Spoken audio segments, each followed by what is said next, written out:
Hey, it's Bill, and you're tuned in to the Pennsylvania Rock Show. And I 100% forget what episode number this is. It is 600 and something. That's terrible. When you get up at that high, it tends to not register when you need it to. And I'm getting old. But anyway, this is the Pennsylvania Rock Show, featuring the best ensign of the rock and metal that Pennsylvania has to offer on PARockShow.com, megarockradio.net, 107.1 FM, St. Louis, Missouri, altrockradio.ca in Hamilton, Ontario, Canada, RoodarooRadio.com on the beaches of San Diego, California, xrpradio.co.uk in Birmingham, United Kingdom, and right here in the thriving metropolis of Leechburg, Pennsylvania, buildscene.com/radio. My name is Bill, and with me tonight is Domenic Fusca. Yeah, I'm going to mess it up. Fusca. There you go. That's good enough. Close enough. Yeah. I have one of those last names too, so I understand. Yeah. You sure do. So don't know. So I forgot to give you my host feel about trying not to swear. I have a feeling that won't be an issue. No, you heard me mention the FM station, and I also teach at a Catholic school, and my students know about the podcast/radio show. So I try to limit that as much as possible. Yeah, definitely. There's no need for it. It's a shortcut. It's a good thinking. So let's start out. And I know that when I had you on for SOS 2020 that we touched a little bit on this, but you were in New Orleans in NOLA. Yeah. Because I'm terrible at saying that, my Pittsburgh accent. Okay. How long were you in the scene there? I was in New Orleans for 20 plus years, and it was great. It was definitely a chance for me to kind of find my thing, what I wanted to do. It was full of the music, the vibe, the people, the culture. That was me. I just, needed to go there. A dear friend of mine actually told me that I should check it out. And then he said, "You're going." He literally bought a plane ticket and told me, "You're going, or either way, you're paying me back for this plane ticket." So I figured, well, if I got to buy the plane ticket anyway, I might as well go. So and it was just a beautiful experience, and I loved it there. Sorry, everyone in my house apparently forgot that I was going to be live. Alexa's going off. My daughter's walking into the room. Dad's working. So you're, if I remember correctly, you are originally from the Pittsburgh area, correct? Right. Yeah. I grew up here in Pittsburgh, in Morningside, actually. So it's for those that might not know, it's pretty much a hop, skip, and jump from the Pittsburgh Zoo. So I grew up in there. So, hanging around there in Lawrenceville and Bloomfield, Oakland, South Side, downtown areas, those type areas. Just pretending to go to school. Keep going to school. Go to school, or else you'll be like me and not have anything except for a few guitars. Pretty ones, though. They are pretty. Yeah. So I grew up here, and I did a lot of playing at a lot of different clubs that I don't think any of them are around anymore, to tell you the truth. Just to put it this way, when I left Pittsburgh, there were still things going on at the Civic Arena. You could go see Tom Petty and the Heartbreakers, and then go see a monster truck and tractor pull or whatever, you know what I mean? So all that stuff was still going on. So I did coming. see the monster trucks in the Civic Arena. Yeah, yeah, yeah. It was nuts, right? So it was wild coming back, and like, I knew certain things were gone, but it just like going to the South Side, everything ended by the time you got to Excuses Bar and Grill. There wasn't really anything there. Now it's like there's a whole nother city after that. The amount of stuff that they built around here is it's mind-boggling, and how different neighborhoods have changed, where you could get like an apartment really, really cheap in Bloomfield or Lawrenceville. It's not so cheap anymore. No, the revitalization. Yeah, so $200 went to $2,000, Yeah. so yeah, so but everything changes. You can't stop that, right? Now, I've seen you perform live a handful of times, and I have to ask how your drum/foot became a thing. Um well, Maybe I should explain that a little better. He plays the bass line with his foot, which is yeah, really yeah. cool. Yeah, it's as long as the stage is wooden. If not, I bring my own wood. Dun, dun. Um, and that came about really because the blues players that I really loved, all that old Delta blues stuff. Those guys would just sit on a stool and just kind of tap their foot and give the rhythm, give the beat while they're playing their guitar and singing and telling stories. And it became a thing where, especially in New Orleans, where you have a group of people already at the bar, when you're setting up, and they're waiting for you. And then they hear you, and then they kind of roll on. And then you have groups of people coming through or passing by the doorway and saying, "Hey, what's going on?" So it's kind of like I had to be louder than the folks that've been drinking for 12 hours straight, So, and being a one man show, I tended to say, I need to make enough noise as possible. And it just became a thing. It was a very natural thing because I'm always kind of tapping my foot anyway. And I really like the sound of it. And like I said, I really stole it from, you can watch old clips of people like John Lee Hooker and Son House and those guys that really inspired me.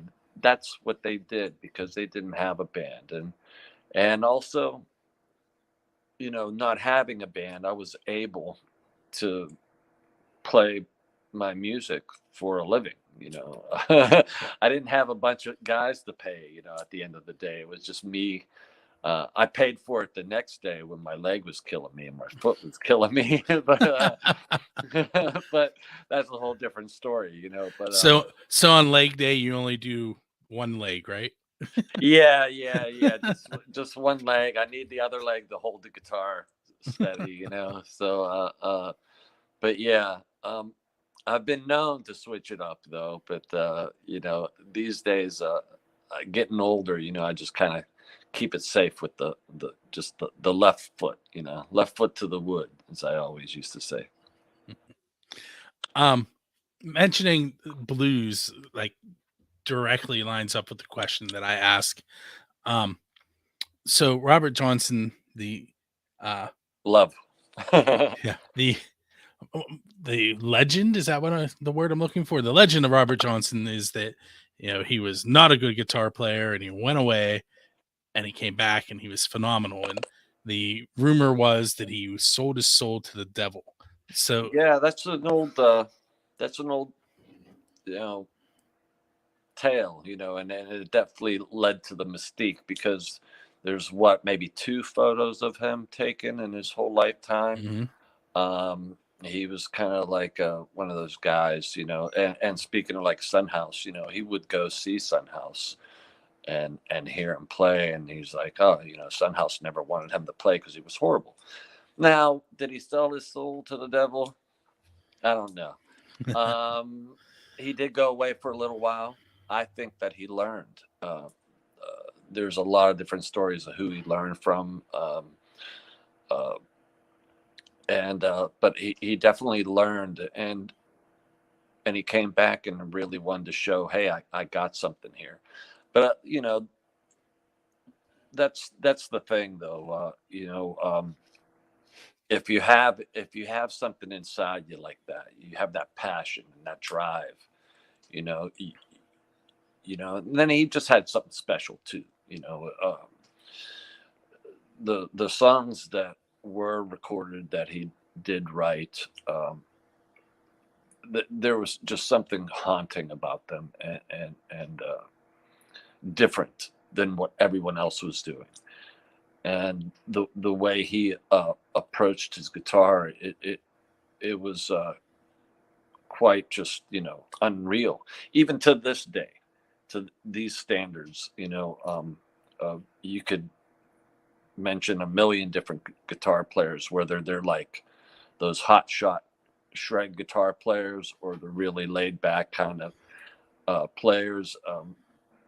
They'll even say, the way he played, it sounded like there was like 3 or 4 guitar players playing at one time, and just the way he attacked his guitar. But you could hear a lot of that, even not just the blues, but you could hear that country, that folk, all those different styles were all kind of melding together, and the stories that he told, his voice, it just it made it's why he's Robert Johnson.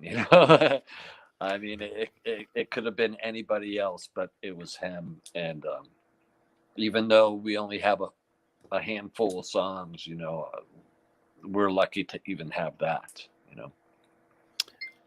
So what I was going to ask you metaphorically was, if you were standing at those crossroads, what are you selling your soul for? So like, what is it musically that you still want to attain, that you're willing to do almost anything for? Um, Longevity. Um, I would So like, 100 years from now, you want someone to be having this conversation about you. yeah, maybe. At least I know that while I'm here, as we know how we are, I don't know anything else. I think that there's something else possibly. But while we're here, I just really want to make people happy, and I want to play what I want to play, how I want to play it. um, uh, and I'm always learning. I'm always pushing myself. So, and there's a lot of songs that I have that probably will never see the light of day, and that's okay. They're songs for me. And then I have songs that I've written that I want to record, and uh, so I'm always searching. I'm always searching. I don't know if I'm searching so much as like how good I could get on a guitar, as to like the feelings. I'm more about feel and sounds, um, and different vibes. So I might write, you know, 7 sad songs, but then there'll be one positive song, and that one is always the one that's going to be pushed to the forefront, because there's too much negativity. And so sometimes I do write that type of stuff, but I want to keep things more on a positive playing field. I think how things are these days, we need a bit more like love and positivity, and just some sunshine on focus on the light. you know uh And a little bit of solidarity with each other too. yeah, yeah. It- it's it's kind of sad, but that it's always been, no matter where you go, it's there's always that. So I guess being old now, I don't even bother with it anymore. It used to really bug me, and I used to be like, and now I'm just like, okay. I, let them have that, and I'll just do my thing, you know, kind of I like how I drove through a protest on Friday and didn't even realize it was a protest. everyone protests about everything now, and it's like, hey, that's cool, do your thing. I don't know, to me, it's just like I'm just trying to survive one day at a time, and be the best person I could be for me and for the people around me, and that's all I could do. You could yell and scream and make signs and all that stuff, but it was never my bag. That's why I got into music and not politics. you know. That's I when I got home, I told my wife, I was like, "Man," I said, "not only did I not realize that's what I was driving through," I said, "but they were really bad at it because I had to Google what they were protesting." Yeah, well, we are in that, the technology of today. There's a beautiful side to it, and then, but to me, it's not so great, it's kind of a sad state of affairs, just like anything. We talk about music, right? um, Back in the day, like everyone says,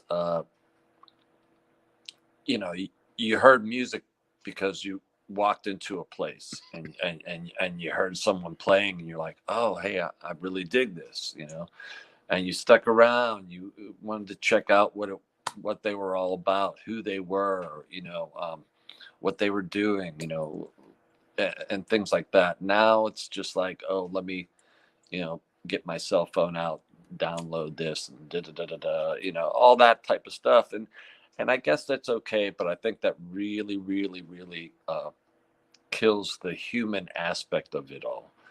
And what I guess I would love to see, you know, uh, is that human element coming back, people really appreciating music again. You know, they could say that they do, but I don't, I don't see it that way.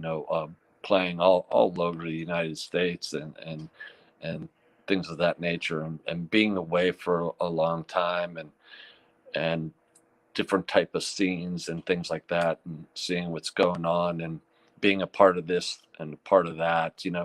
It's just kind of, it's sad, but like, I could only, like I said, do what I could do, and that's try to play the best as possible, keep writing, keep playing, hopefully book more shows. And they're few and far in between, and I'm not used to that.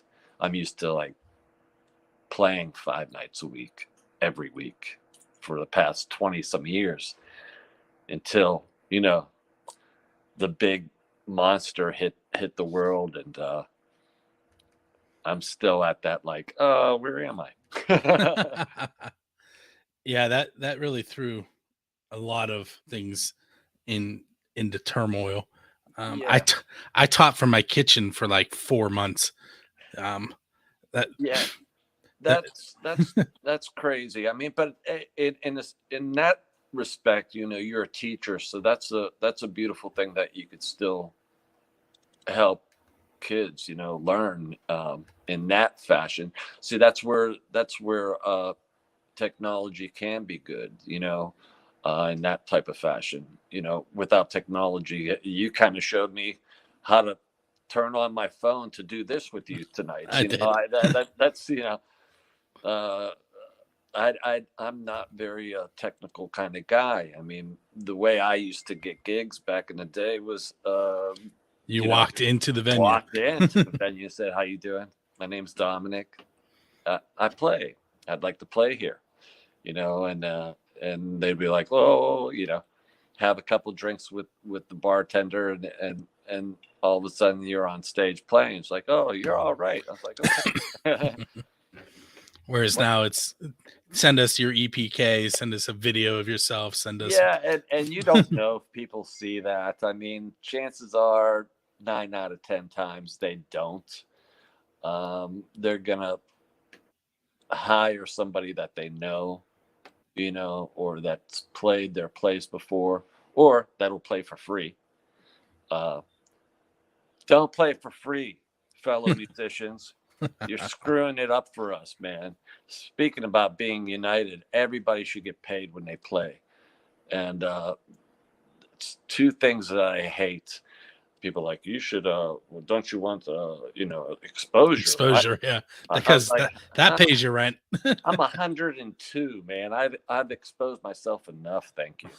It's like and or I just love to play. Me too. So do I.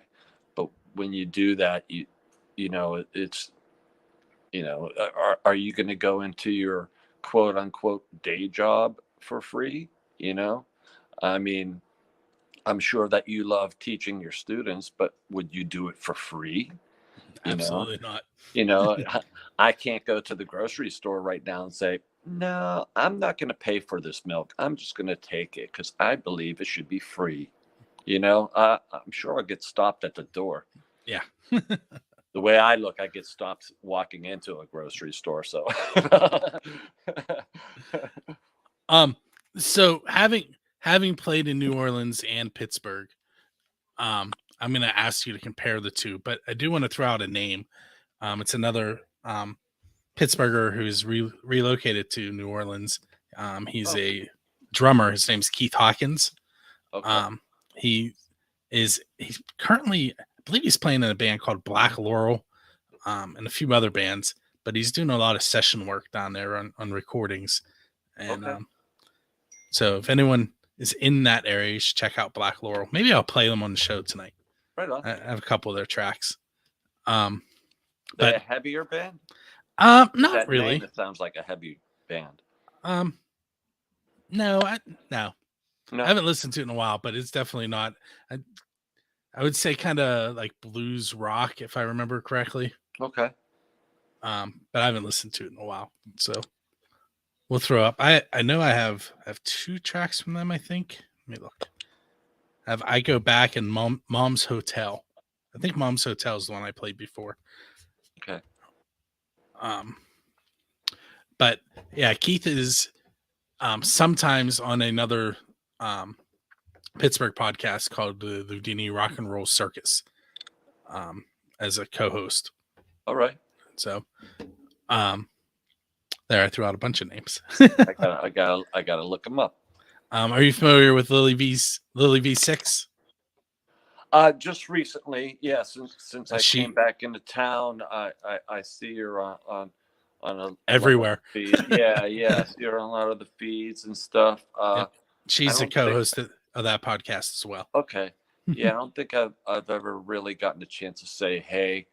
I think because when I did see her, we were all with everybody had the masks on, and it's like we were all like walking around like zombies, and like, are we allowed to say hello to each other or not? It's just really surreal stuff. It's like 1984, the movie all over again. It's like, what the heck? Orson Welles. Yeah. So all right, so comparing the two scenes, like what would you say is similar and what is different? Well, I haven't been a part of this scene in Pittsburgh, like I said, in over 20 years. But I would say New Orleans is more of a place where people like wake up in the morning and go, I'm going to New Orleans, man. Yeah, let's go to New Orleans. I don't think people wake up in the morning and go, I want to go to Pittsburgh. Yeah. I live 45 minutes from Pittsburgh, and I don't do that. There you go. So, so there's that, right? I think that Pittsburgh has an amazing, an amazing amount of musicians and bands and uh, just super, super talented. They always have. They always will. I don't think that there's really a platform after you get to a certain level. Like there's nowhere to go. It seems like. Um, I think New Orleans is kind of like more of a, you walk down the street and you're like, hey man, what do you do? I'm a musician. All right, cool. It's like a no brainer. When somebody asked me around here, what do you do? I was like, I'm a musician. They're like, okay, what else do you do? Which always killed me because it's like, if I said I'm a brain surgeon, you wouldn't say, what else do you do? You know? Mm-hmm. Um, so the thing with that is there's a lot of music going on in New Orleans, like all the time, all the time. And so people kind of tend to come in and out of the club. That there's no covers normally. 8 out of 10 times there's not a cover to go see a band. You go in there, you see a band, you could see them for a couple songs, and then you roll across the street. There's another band. Then next door, there's another band. Here, it's more spread out. There's a lot of more cover bands here. The people that I think around this area in Pittsburgh, cover bands and tribute bands, like tons of tribute bands. I never understood that when I was a kid, and I probably never will. Teach their own, though. I mean, that's great. Playing and whatnot. You're entertaining people.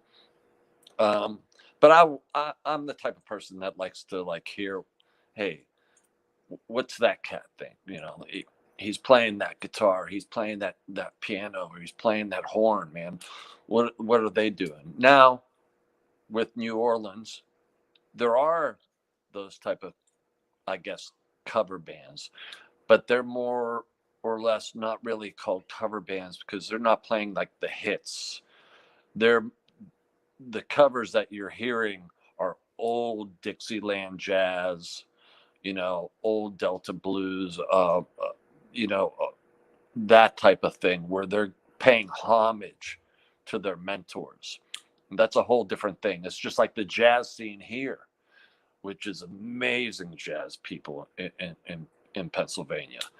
Um, they're paying homage to like the greats, So that's a little different than like, playing, hit me with your best shot, and then like, you know, playing Don't Feel the Reaper, and then you know what I mean. It's just like kind of like radio is today. I could turn on an old radio station that I haven't probably listened to in 25 years. I know which station And you're come back referring to. come back to Pittsburgh and turn it on, and it's the same songs.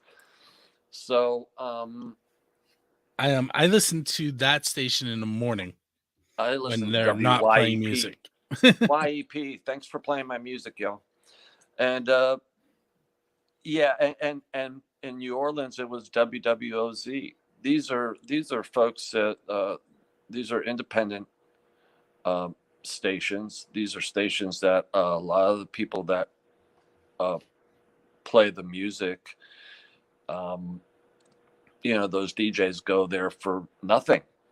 They go there for the love of sharing music. They spend hours upon hours gathering music and playing it, and I love that whole aspect of it. And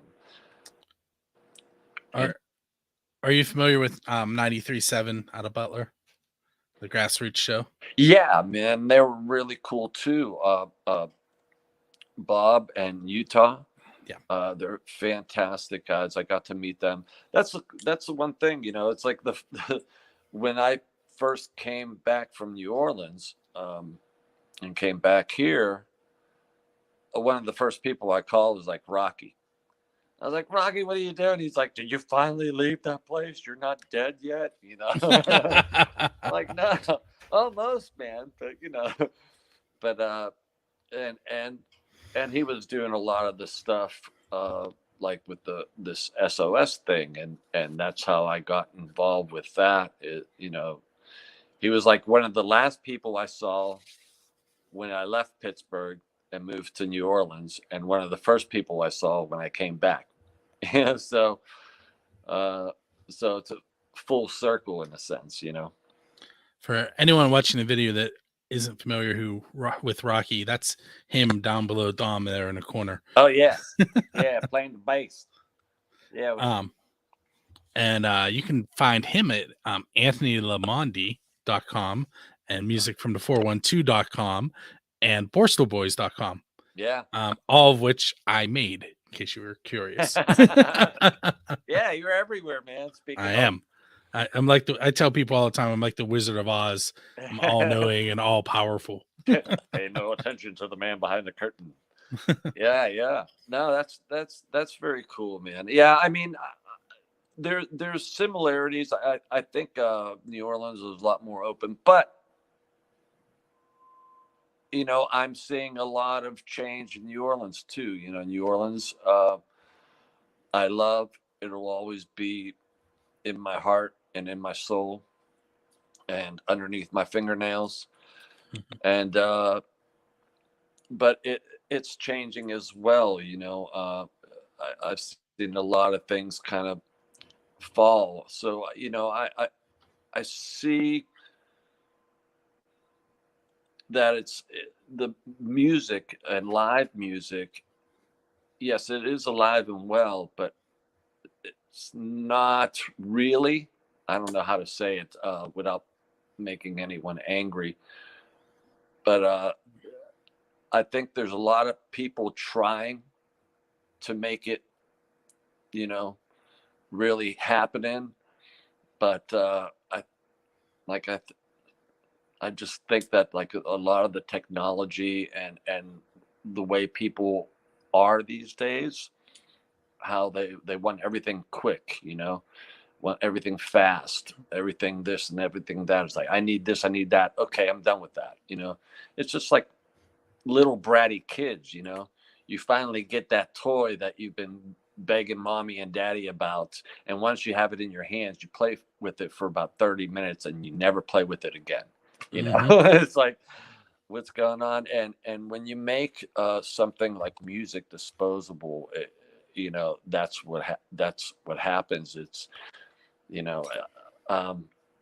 who knew that Lars was right back when he was complaining about Napster? Well, I did. Yeah, he had a loud mouth and all that, but I understand, where he was coming from. I think if you're going to put it out there, then that's cool. If that's what you want to do, put it out there. That's great. But pay the artist. Just like Frank Zappa said, just because I play music doesn't mean I need to pump your gas. In so many words, he said it a lot more eloquently than that. But I think that you should be able to do that. It should be an honest living. It shouldn't have to be some kind of like thing.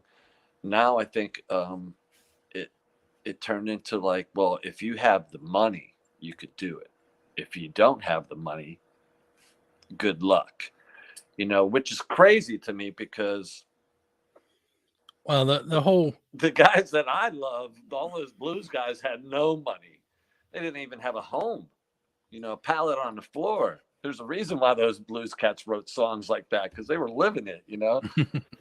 Well, even the way the record labels work now is completely different. It used to be that they looked for clay and molded it, right? And now they're looking for a finished product to just make money from. Right.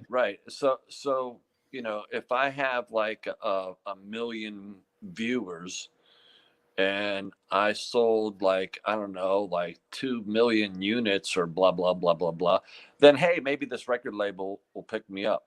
Well, then if I did that all on my own, then why do What do I you need why you? do you need them? Yep. You know what I mean? Like, why would I just say, okay, well, you know what? Now you could take over half of that because, you know, so, so, that's the unfortunate thing too.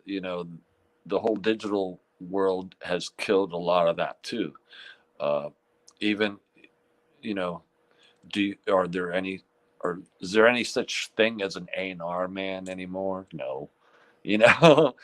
That those days of like, playing a club and hoping that there's like some cat like out there listening going, hey, I dig these guys, I think I'm gonna work with them.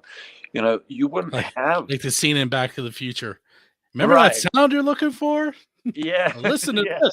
Yeah, exactly. That it's true, but what are you gonna do? It's the only thing I know how to do, and it's the only thing that brings me joy. And and even now when I'll play a show, and you know I had these two little kids like seeing me play. I was playing out at North Country Brewing, up in tap rooms out in Slippery Rock, and I was playing, and there was these little kids, and they were just dancing. They were looking at what I was doing. They were looking at my guitar like, that's a Well, weird. of course they were looking at your resonator. Yeah. They're like, what is that? And then they Listen, were I had looking to at my the first foot. time I saw it, I had to Google it. I've never saw one. And I've That's been involved in the scene since the 90s. Yeah, yeah, yeah. I stepped back from a lot of the stuff. That's another thing that really had helped too. Moving to New Orleans was another thing of where it's like, when you move into a city that absolutely nobody, you could really reinvent yourself. And those were always sounds that I always loved, and I wanted to learn what made that sound. That's and So I really honed in my craft there. And so I'm hoping to be able to do it around here a lot more than just one gig here, one gig there. um, Um, Speaking of your craft, we're going to play Get Your Soul Right. right on. Um, Off of this an album with the same title. Yes. Um, why don't you tell us a story about that song, and then we'll take a listen to it. Well, that whole record was recorded down in Florida. My buddy Jeff Ward at his studio. We were at Jazz Fest, and it was in between Willie Nelson and I think Emmylou Harris. And he goes, I'm going to record your next record. And I said, well, that takes a lot of money, man. He goes, how much money did it take for you to come to Jazz Fest with me and my wife? I go, well, nothing. You gave me a ticket. He goes, exactly. Just find a way down Florida and we'll make a record. And that's how that came about. That song was like, he's like, do you have an album's worth of music? I was like, yeah. And I didn't. But 2 weeks, I wrote the whole record in 2 weeks, and we recorded it, and it is what it is. I'm still very, very proud of it. But that was the only song that I had kind of fleshed out, and I was going to do it with a dear friend of mine, Coco Robichaud, and but I never got a chance to, and he had passed on to the other side, and but I remember him kind of whispering in a loud bar, many, many triple shots of chilled Hornitos, and he whispered it into my ear, like the words that I gave him, and it kind of gave me like a flow, and I remembered it somehow, and so that turned into the song that you're about to hear. Very cool. So we're going to listen to Get Your Soul Right, and we'll be right back with Dominic. For those of you that are watching live, you don't actually get to hear the song now. Go to buildascene.com Friday morning, 6 a.m. It'll be there right on the homepage. You'll be able to click on a picture, most likely a picture of Domenic, maybe the one I took of you, the blues. Oh, very cool. And then, you'll be able to hear the song and listen to the podcast / radio show version. If you go to podcast and click on Pennsylvania Rock Show episodes, and it also lists all the different radio stations that I mentioned at the beginning and when the show airs on those stations. So for those of you watching the video currently live, that's how you hear the music. So now we'll come back in and we'll talk a little bit about the upcoming album that you're working on, and then we'll get out of here. All right. All right. So that was Get Your Soul Right by Domenic. And I'm Fusca. Very good, sir. Okay. And now we're going to talk a little bit about some new music that I know is done, but hasn't been released yet because I was talking to Rocky. yeah, Rocky. I love you, Rock, if you're listening. No Steelers game going on, so maybe he's listening. Yeah, this is going to be really good. I'm really excited about it. It's a 4-song EP. It's called Chasing the Song. And it's 4 songs. There's Talking 67, I Was Too Young, Story Too Old, Mrs. Brown Revisited, and wow, I'm losing it, huh? See, not enough coffee yet. And Finding the Real, as in REEL. These songs came about, like I said, Rocky was one of the first people that I kind of reached out to, saying, "Hey, man, I'm back from New Orleans." And so we got together and we were just hanging out, and he's like, "Man, I want to record you. You got some new songs?" I go, "Yeah, I always got new songs." And so we got together and we started doing some little recordings. They were only supposed to be just little demos, ideas, thoughts, getting it down. And it turned into this whole thing when he was like, "Okay, I'm going to be your producer now." I was like, "All right, Rock." I was like, and I love Rocky. I've been knowing him for a long, long time. Back in the days, he used to smoke all my cigarettes at the Decade. And when I come see him play, he'd see me walking through the door and he'd just smile. And he's up on stage playing bass going, "Hey, give me I was like, "All right." I didn't even get a drink yet, but here I go. But and so it turned into like where he's like, "Okay, well, I think these songs could use more people, just we should make this a thing." I was like, "Okay, you really want to go for it." So one thing led to another. All of a sudden, I'm putting all these guitar parts down on it and different vocal tracks down on it. Then he started putting some bass lines on it. We ended up getting Bobby Kunkel playing drums and percussion on it. And I worked with Bobby a long time ago at David Granati's studio. And did some recordings with him, and I knew him for a while too, and he's dear friends with Rocky. Everybody kind of knows one another, and then it turned into like I almost have the Borstal Boys backing me up basically on these recordings, so Bobby Kunkel on drums and percussion, Rocky Lamondi on the bass, I have Vinny Q doing lead electric guitar on one of the tracks. Mark's doing some backing vocals on 2 of the tracks. And Joe Pilecki's playing piano on 3 out of the 4 tracks. So, yeah, it turned into this really beautiful thing. You wouldn't think that, these recordings were done here, there, and everywhere. the drums were brought in. And so here goes where technology is kind of cool, because we couldn't all get together, all at one time, or, so we kind of went through it, and one thing led to another once it was like all recorded, and it took a long time. But it's just, when everybody has free time, was like, okay, yeah, we'll mess around with some of those tracks that Dominic laid down, that type of thing, and it turned into way more than I thought it would.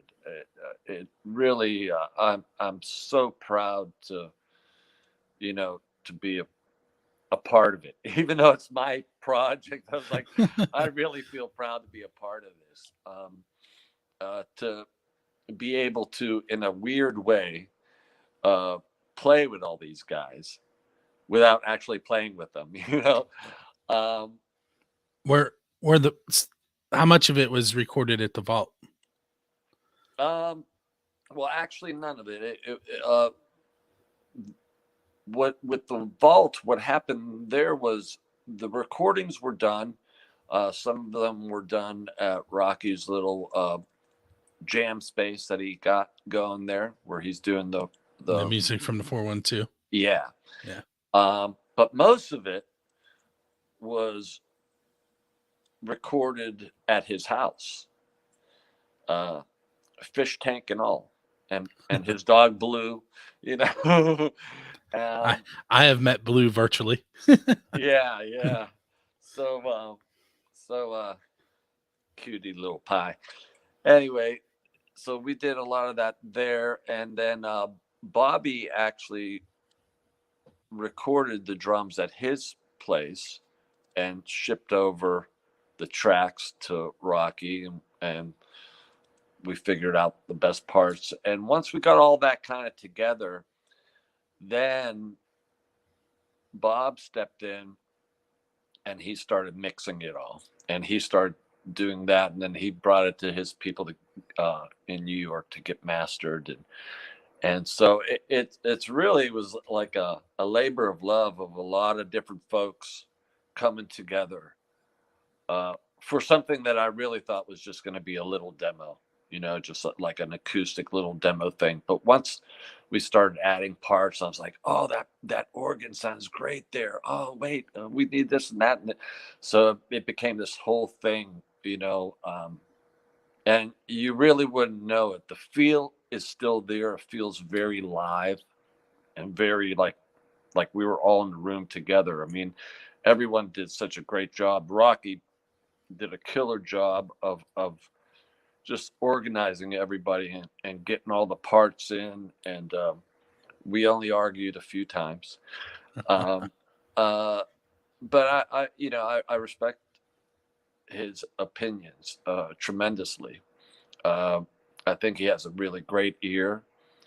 And his favorite song is like the most, I was like, of course, your favorite song out of all of them. He says he loves them all, but he said there's the Finding the Real is like his favorite. And I think that's going to be the single. Don't quote me on that. I know we're saying this live, but I think that's going to be the single. And then we're going to release the rest of it.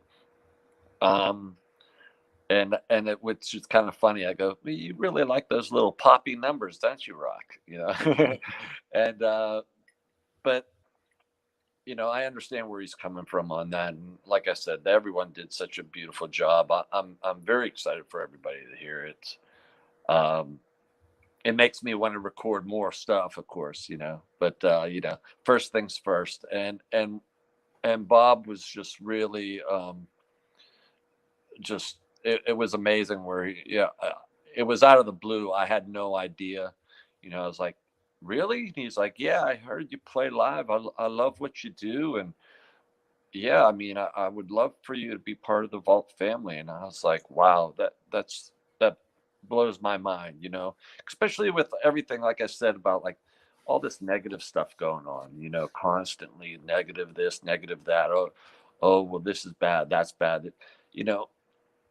Okay, but give me something good. You know what I mean? I could deal with all this bad stuff in some fashion or another, but isn't there anything anything else that could possibly be good. And it's the most sincerely, I say this sincerely, it's just been a blessing, um, uh, to be asked, um, to be a part of this whole team.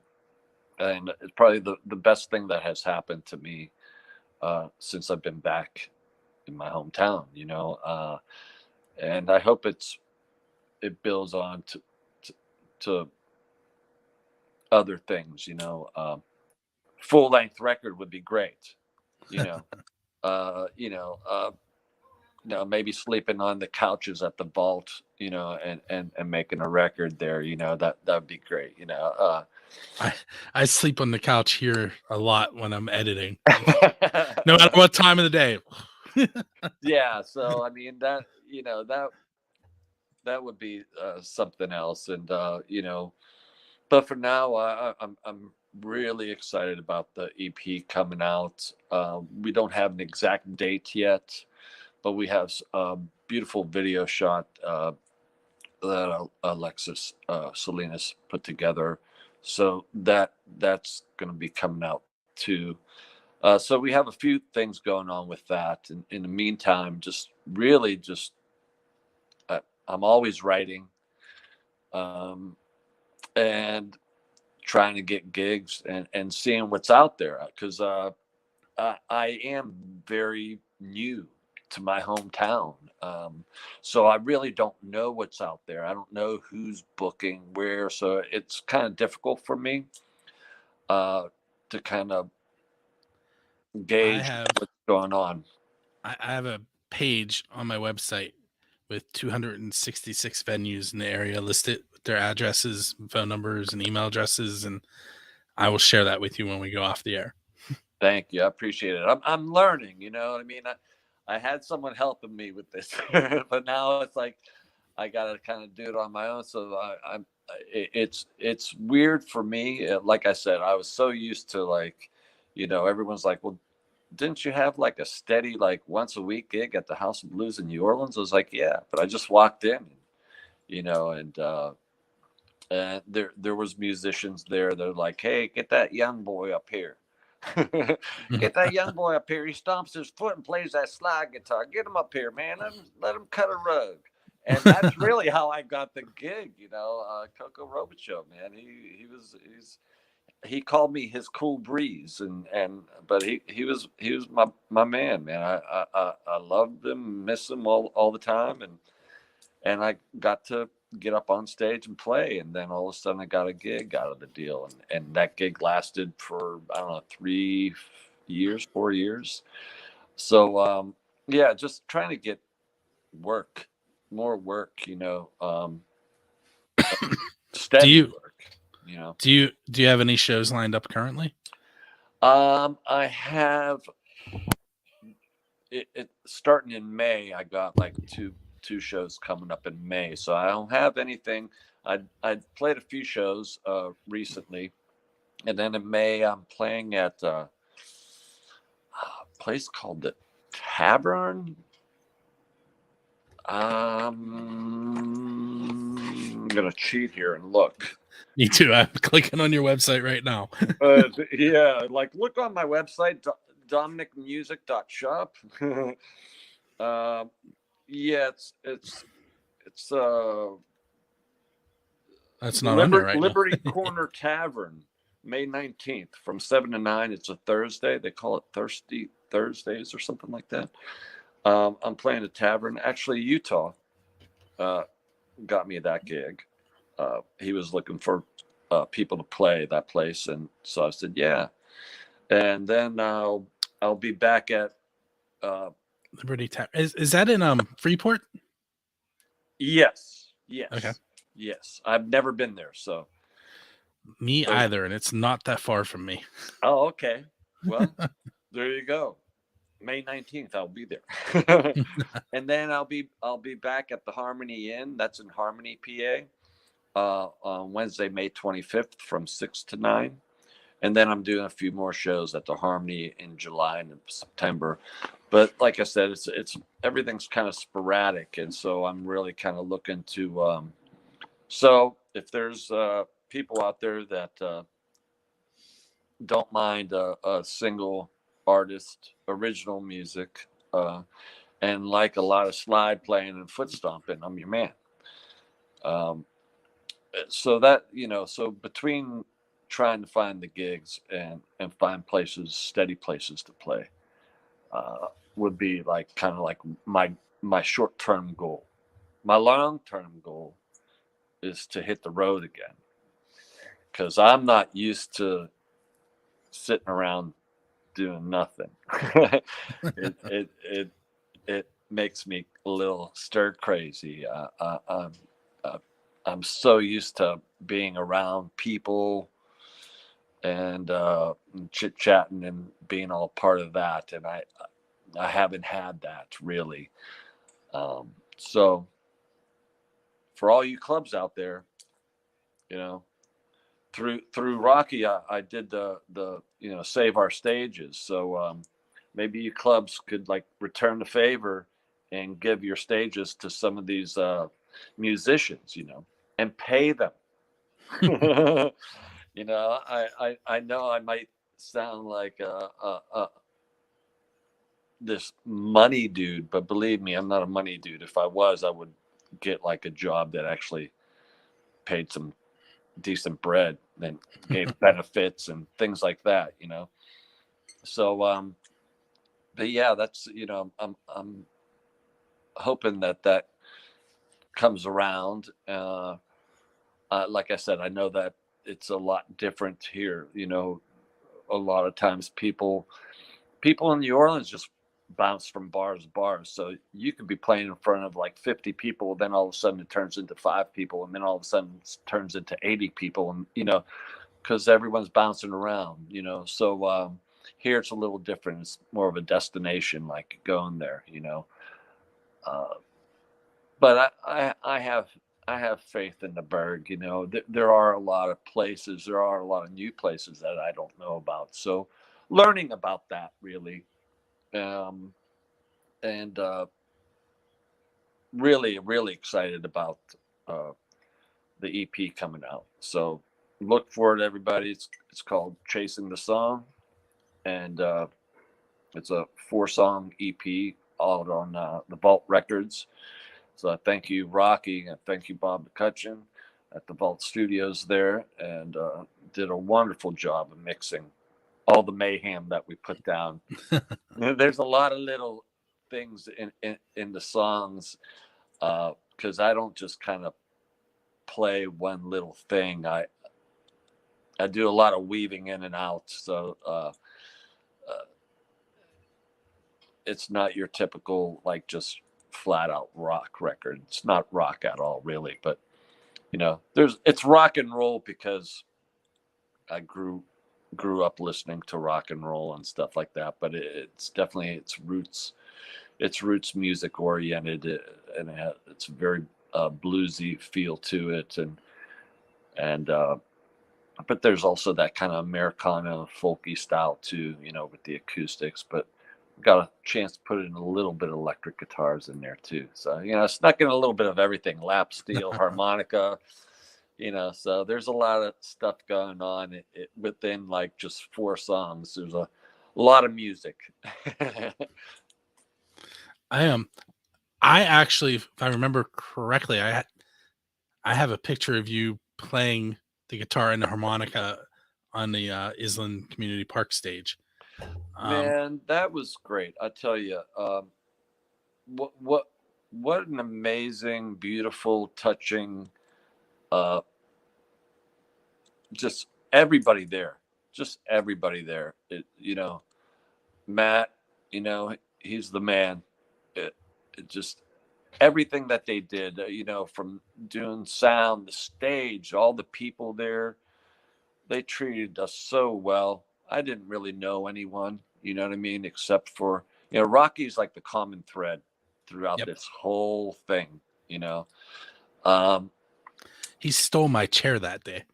ah, Oh, but it's like it was just everybody was so nice, being able to pull up the park, and they had food for the bands and everything. They really tried to take care of everybody and anything for the kids, man. I mean that's rock and roll to me. That's truth right there. That's beautiful stuff. That I'm glad it's happening. I was really honored to be a part of Rock for Life, and they've been doing it for This quite a is long time now, 20. right? This is the 23rd year. Wow, longer than I thought. So that's amazing to me, and that's beautiful. I'm a dad too. My little man's down in New Orleans, and I miss him every day. And it's something, you know what I mean, for kids to have that chance, that opportunity, because you know, unfortunately, not all of us are blessed with like being born healthy or something might happen or what I Mhm. mean. We don't know what's happening day to day. That's why another thing is like keeping it positive, you know what I mean, and being good to yourself first, because if you can't be good to yourself, how can you be good to somebody else, right? So you need to be good to yourself first, and to push that positivity and that, like you said, that solidarity, you know what I mean. I tell my students a lot, like, listen, you guys don't have to be best friends, but while you're here at the school, you have Yeah, to treat each other nicely. It's yeah, like, yeah, you know, yeah. I mean, it it takes so much energy to just be angry and be a jerk to one another, mhm. and it takes no energy to be nice. It really does. It's like okay, if someone's a jerk to you and you're just like, "Hmm, okay," and you move on, right? But if you use all that energy just to like get back at that person, it's like, ugh, nah. That's why like I say, like for me, that's why I'm a musician, not a politician, because they're all wrong in my book. I don't like any of them. But That's anytime I get drug into those conversations, I'm like, "Listen, what party am I?" And they're all looking at me like, "I don't know." I was like, "There's a reason you don't know. yeah, It's yeah, because you don't need to know, yeah, and yeah, it doesn't affect my day-to-day life and interaction with you people." yeah, yeah. I you know i i couldn't tell you, my life is my life. I do what I do, and no matter who was in power or whatever, I don't know, it didn't affect me where I was like, I can't believe this is, it's just life, man. You Yeah, have your good days and your bad days, and it's like you not, deal with what's thrown at you and move yeah, on. we're getting older, so like, maybe tomorrow morning I might have a little pain somewhere where I'm like, oh, where's that from? What did I Yep, do? yep. And it wasn't because I had like, I was climbing Mount Everest. It's because maybe I woke up too fast in the Listen, morning. I I mentioned it earlier that I teach at a Catholic school, and, on Fridays, we do, the Stations of the Cross. Are you familiar with that? Yeah, I, Okay, I am. Yeah, because Italian Catholic. yeah. Well, on the I'm gonna use the word ceremony, but, on every station, you kneel, then you stand up, and and there's a prayer, and then you kneel again, and there are 15 stations, so you kneel 30 times in, like, 15 minutes. And, Yeah, I yeah. woke up yesterday, and I was like, "Oh, my legs." Yeah. I don't know who thought of that. You know what I mean? I think there was something like some priest going, I know what we'll do. This will be hilarious. You know what I mean? Some pope or something back in the day. I don't know. It's just like, this will be funny. It just, something out of like, National Lampoon or something, you know. It's just like, but it is what it is. But I remember as a kid, you know, oh man, I used to get in so much trouble because I wouldn't, you know, or like Oh, instead of kneeling see, down, at my I'd kids' kind school, of they half don't kneel, do it, but and sit my on the kids go to seat. Catholic school. They don't do it, but my school Yeah, still does. yeah, I would get in so much trouble because I went to a Catholic school growing up, and I kind of went to a Catholic high school. I was never there, but That's the second time you've kind of said that. yeah. It's never really there, but you know, and Hey, you no, know, so, real quick, go ahead and mention your website again.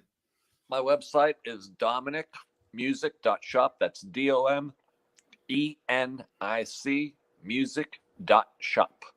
And that has all my links for my YouTube, my Spotify, iTunes, Apple, all that stuff. It has all my music on there. That's for sale. Download, or I do have hard copies of Get Your Soul Right and a View Wagon live at Checkpoint Charlie's is a little live CD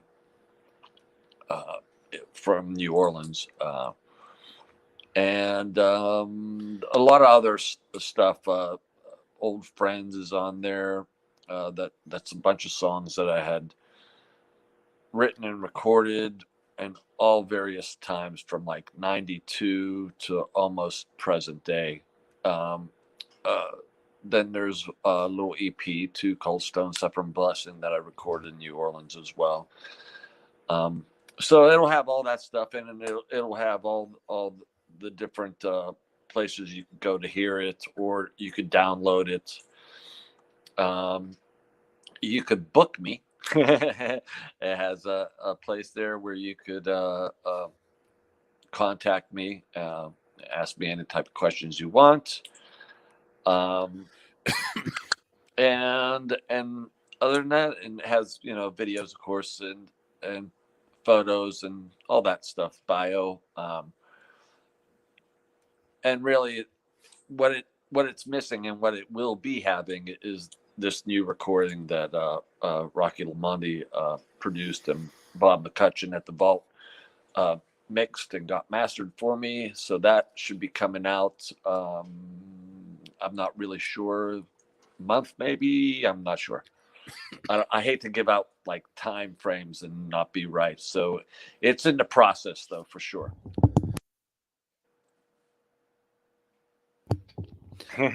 See me coughing with the mic off. So I want to thank you for hanging out with me tonight. Thank you so much, Bill. I really appreciate you. I appreciate what you do. I still don't know what episode number this is. I'm gonna 609. cheat. Is that what it is? 609. I cheated. I looked. They definitely run together, but not like in a bad way, because I enjoy every single one of them. It's just there's been so many of them. It's hard to remember how many there have been. That's really cool. You started doing this when, like, it's. I tell you what, let me sign off, and You bet. And then we'll talk about it like we did pre-show. You bet. All right. So this has been episode number 609 of the Pennsylvania Rock Show. I want to thank Domenic for hanging out with me. And you're going to hear some more, the best unsigned rock and metal that Pennsylvania has to offer.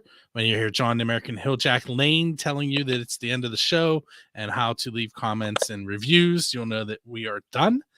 If you're listening on one of those streaming stations, make sure you hang out there, listen, hear some more unsigned and independent artists, and who knows, you may find your next favorite artist and go purchase some of their music and help them move along the way. And we will catch you each and every Friday at buildascene.com. Bye, y'all.